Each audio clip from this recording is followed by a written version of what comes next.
What's up, everybody? The Running Man is in theaters this weekend as Glen Powell steps into Arnold Schwarzenegger's shoes as Ben Richards. There will be spoilers in my review. Let's dive in.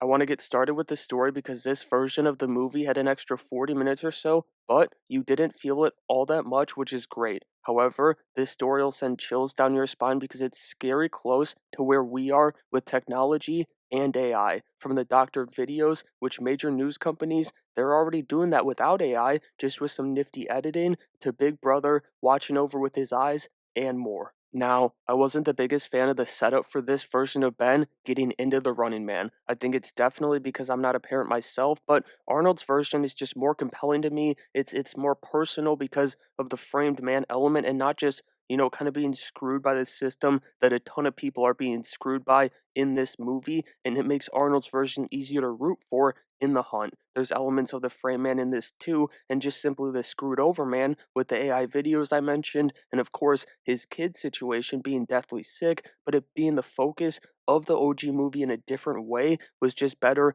in my opinion. With that being said, it's not terrible, and once he's in the storm, they simply don't miss. Like that first hour, it goes by in a flash still. It's got a couple of good highlights, but it's the 75 minutes on the back half of this movie that truly deliver. It was at its best when Ben was with allies, and that's true about both versions actually. In fact, it's one of the reasons I enjoyed Arnold's version more. Yaphet Kotto was so damn good at the Terminator's side. Then I'm not sure how I feel about the end of this movie, even though I like that Ben comes out on top, as he should. It's just, I feel like taking a guy like Killian off the table creates a Hydra type situation. I don't think it necessarily fixes your problems. It could very well just create more for you because it's not like it was a one man show. This dystopia, it wasn't the work of just one man, but I'm curious what you guys thought about how the movie wrapped up, so let me know down in the comments below. While you guys do that, I want to move on to the cast, which, in my opinion, was the strongest part of this movie. But funny enough, I don't think Glen Powell was the best part of said cast. He wasn't bad, it's just that Josh Brolin came to play and he kind of stole the show. He was awesome, and it was truly perfect casting for him,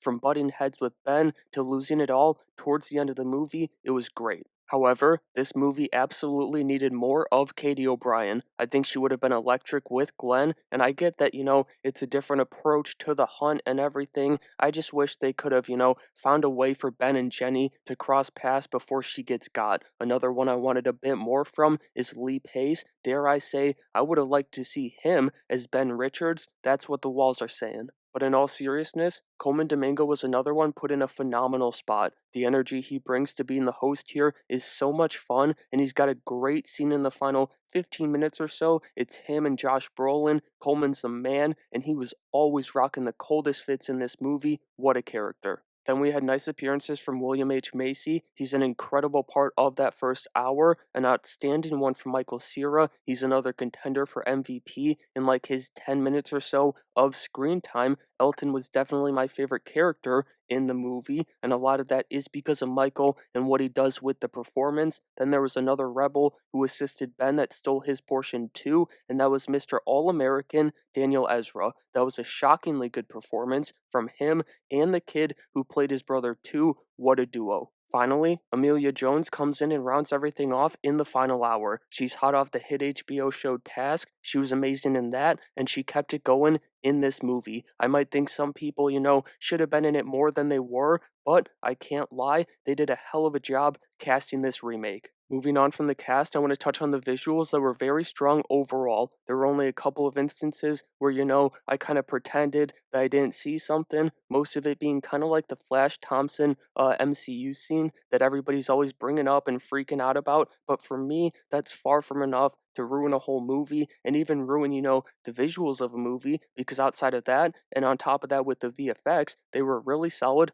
all the way through. With that out of the way, let's dive into the action because that's a pretty major factor here in these movies. At the end of the day, I was happy with what they did. It's a fun movie, but I didn't think it was all that creative, especially when you look back at the original and some of the ambitious, you could definitely say overly ambitious scenes in that one. They went crazy. Honestly, that was kind of the trend with this entire movie. It doesn't feel like they were quite as worried about being an action movie here, and like I said, they do add a solid layer successfully to this story, so it wasn't all bad. And to be honest, you could argue that this version of the movie has a balance that Arnold's version doesn't. Then you also had to know that Glenn was going to tap into his boyfriend's essence, doing his own stunts, giving us his best Ethan Hunt sprint. I wouldn't say that, the action was bad. I was just a tad bit disappointed. Then my biggest gripe with this version is the hunters. For one, no matter what changes they make to how the game goes down, stalkers will always be the cooler name for them. It just fits this nasty game better,